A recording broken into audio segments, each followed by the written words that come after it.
திருவள்ளூர் சட்டமன்ற தொகுதியில் எந்த வேலையையும் செய்யாமல் வி.ஜி.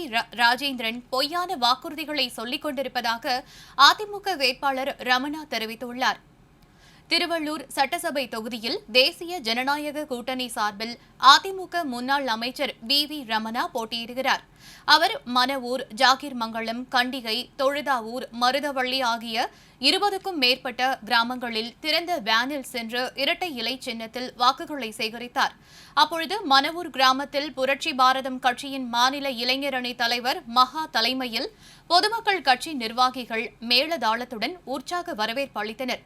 தொடர்ந்து வி. ரமணாவுக்கு மாலை அணிவித்து பட்டாசு வெடித்து வரவேற்றனர்.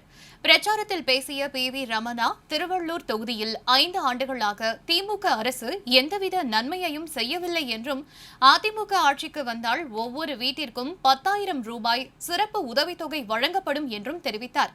பிரச்சாரத்தில் ரமணாவுடன் புரட்சி பாரதம் கட்சியில் மாநில இளைஞரணி தலைவர் மகா, பாட்டாளி மக்கள் கட்சியின் மாநில நிர்வாகி பாலயோகி, பாஜக, அமமுக உள்ளிட்ட கூட்டணி கட்சிகளை சேர்ந்தவர்கள் பிரச்சாரத்தில் ஈடுபட்டனர்.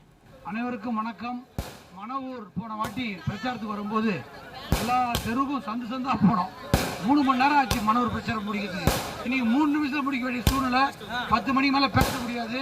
அதனால தயவு செய்து உங்களுக்கு ஒரே கோரிக்கை தான், வெற்றிலைக்கு ஓட்டு போடுங்க. இந்த பகுதி மக்களுக்கு நாங்க வேலை செய்ய தயாரா இருக்கிறோம். ஒரு மோசமான ஆட்சி, மக்கள் மேல் ஆட்சி, மக்களுக்கு நன்மை செய்யாத ஆட்சி, மக்களுக்கு திட்டங்களை கொடுக்காத ஆட்சி, ஒரு மோசமான சட்டமன்ற உறுப்பினர், மக்கள் விரோத சட்டமன்ற உறுப்பினர் வீட்டுக்கு அனுப்பப்பட வேண்டும். இன்னைக்கு பண திமிர்ல பணத்தை கொடுத்து 10 வருஷம் வேலை செய்யாம இருந்துட்டு இப்ப பண திமிர்ல பணம் கொடுத்து மக்களை வாங்க நினைக்கிறார்கள். மக்கள் சக்தி பண சக்தியை விட மிக பெரியது என்பதை இந்த தேர்தலில் நீங்கள் நிரூபிக்க வேண்டும் என்று அன்போடு கேட்டுக்கொண்டு வாக்களிப்பேர் இரட்டை இலை, இரட்டை இலை, இரட்டை இலை.